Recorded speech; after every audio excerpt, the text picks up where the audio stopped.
I've gone on outdoor runs ever since I can remember. It was around 6 p.m. one night in the summer. I just finished eating a light dinner, and as usual decided to go on a run. I always run the same path, neighborhood sidewalks for about a half mile, then pass a gate into the forest where I run another 2 miles. Now, the forest I ran in has 2 separate paths, one paved and one not.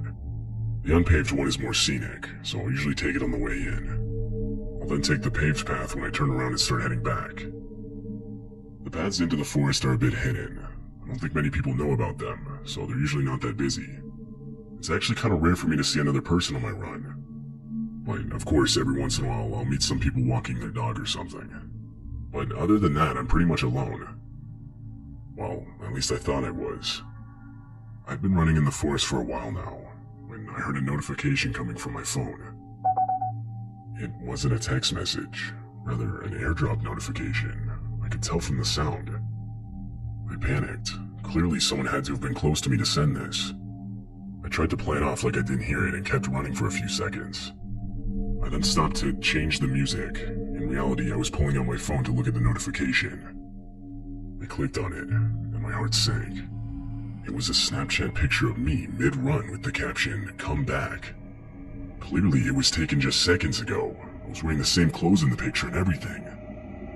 From where the picture was taken, it looked like the person was hiding in the bushes. I put my phone back and started running as fast as I could. I was forced to take the long way out of the forest back to my neighborhood. As I was running, I started hearing rustling and footsteps behind me, but I didn't turn back knowing it would slow me down. When I finally reached the edge of the forest, I began running through backyards to lose whoever was chasing me. It worked, with the last thing I could hear being metal hitting metal, suggesting he or she had some sort of weapon. I still don't know who it was, as like I said, I never looked behind me. I don't even have the slightest clue what they looked like. I don't know what they wanted from me. I never ran in that forest again, and I've since turned off my phone's airdrop completely.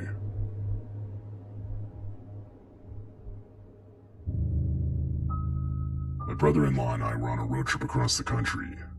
We were driving on a remote highway in New Mexico. I'm talking one rest stop or gas station about every 100 miles, every one of them being solitary with no other buildings in sight. By this point, it was already dark. We would take turns driving 4-hour shifts until about 1 or 2 a.m. Then we would stop at a rest stop to sleep. It was a bit past midnight, and with rest stops being as rare as they were, we both agreed to stop for the night at the next one we saw. Another hour passed when we finally saw one. We took the exit, and sure enough, there was your typical middle-of-nowhere rest stop. There was one other car parked in front of the doors off to the side. We got out to go to the bathroom and walked up to the double doors, each of us grabbing a door handle. The doors were locked. I turned and looked around to see if there was a sign explaining why. I mean, the lights were on inside, it didn't look closed.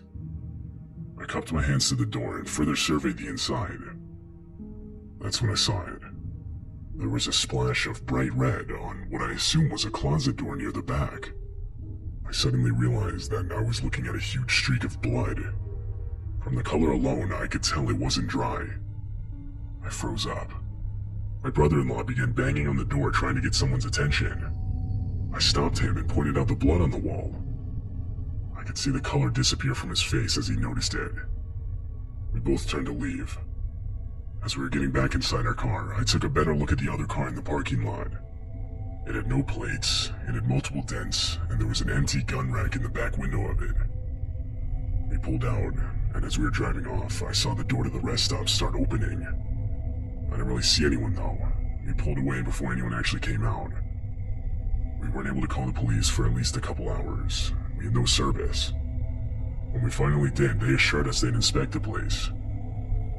Days later, I called the sheriff's department in the county where we stopped that night, asking about what happened or what they found. They told me they'd search their records and call me back with what came up. As far as I know, I never received a call back.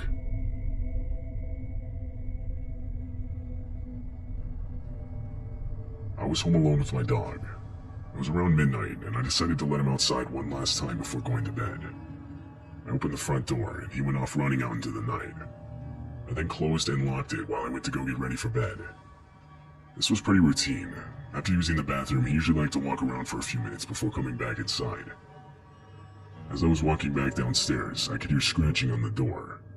This was how my dog would let me know he was ready to be let back inside, so I headed over to open the door. I don't know why, but ever since I was young, I've always had the habit of looking through the door's peephole before opening it. Like, it doesn't matter the situation, I can't open the door without knowing 100% who it is. I do this, and instead of seeing my dog, I see a man with his head down, staring very intently at the door handle. I froze with my eyes still glued to the peephole. I then heard the scratching again, louder this time. It was the man. I could see his hands moving up and down against the door. He was pretending to be my dog to get me to open the door. I was worried for my dog's safety. I wanted to call the police, but I didn't think they would take me seriously. I tried taking a picture of the man with my phone, knowing I could at least make a report. But my camera couldn't take pictures through the peephole. It was too small. You couldn't make out anything behind the glass. All of a sudden, the man lifts up his shirt and pulls out a knife. He begins trying to pick the door's lock. This went on for maybe a minute, and my dog finally noticed him and started barking. Now, my dog isn't that big. He's actually pretty small, but he has a deep-sounding bark. That, mixed with the fact that it was dark, and the man likely couldn't see my dog, was enough to startle him into running off. My dog retook his place at the front door, to which I quickly opened it and let him back in. It's been a while since this happened, and I've since moved to a new house. I did end up filing a police report, but they weren't able to come up with any suspects.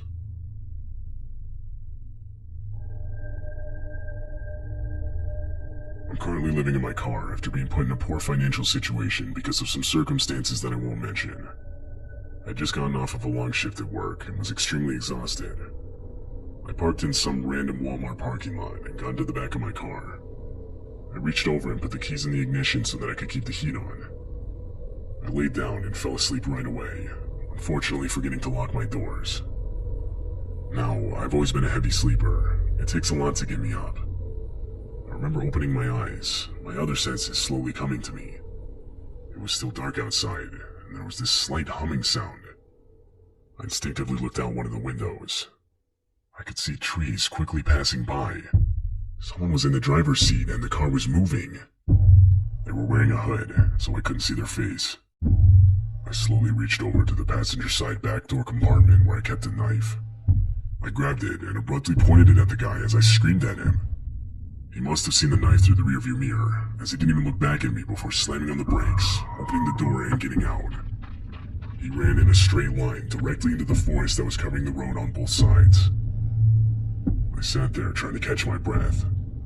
I had no idea where I was. The best description I can give is some sketchy road in a tightly compacted forest. I locked all the doors. I checked my phone. It was 3 a.m.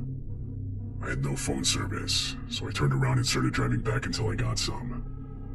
I was 2 hours away from the parking lot I'd fallen asleep in. I don't know who that guy was. I never saw his face. A part of me thinks he was simply trying to steal the car, not realizing I was sleeping in the back. But how could he not have seen me?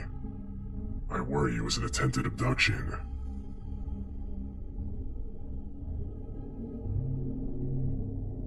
In my early 20s, I was using Tinder a lot. Sometimes I would go out with a girl and we wouldn't connect, or I'd just get stood up. I eventually matched with this one girl who was really close to me. It was like a couple miles or something.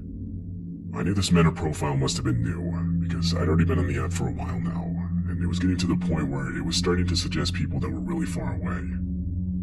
We talked for about a day, and decided to go out for dinner that evening. The plan was I would pick her up and we would go from there. I got in my car and set my GPS to the address she gave me. It was an apartment complex. When I got there, I texted her asking which apartment door was hers. I drove around the open complex searching for the right numbers, until I finally got to her building. I texted her that I was parked right outside. Immediately, I got a text back insisting I come meet her at the door. I found this kind of annoying because there was nowhere close to park. I had to go a bit further away to find a spot. As I was walking towards her building, I pulled up her profile one last time to remind myself again exactly what she looked like. I scrolled through her pictures, and noticed they were inconsistent. Like each picture was a similar looking, but still different girl.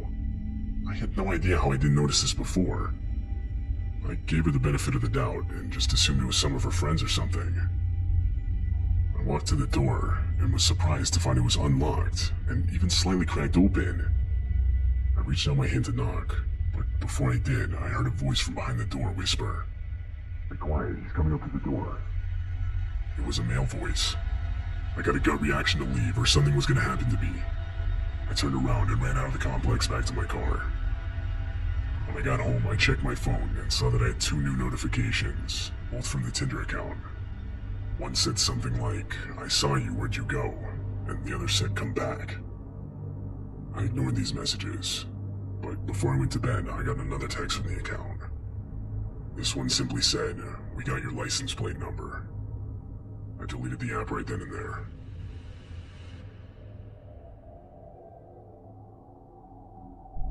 I work a night security job. It was 4 a.m. I'd just gotten off of a 10-hour shift and was exhausted. I was also pretty hungry, so I decided to order some food on my phone.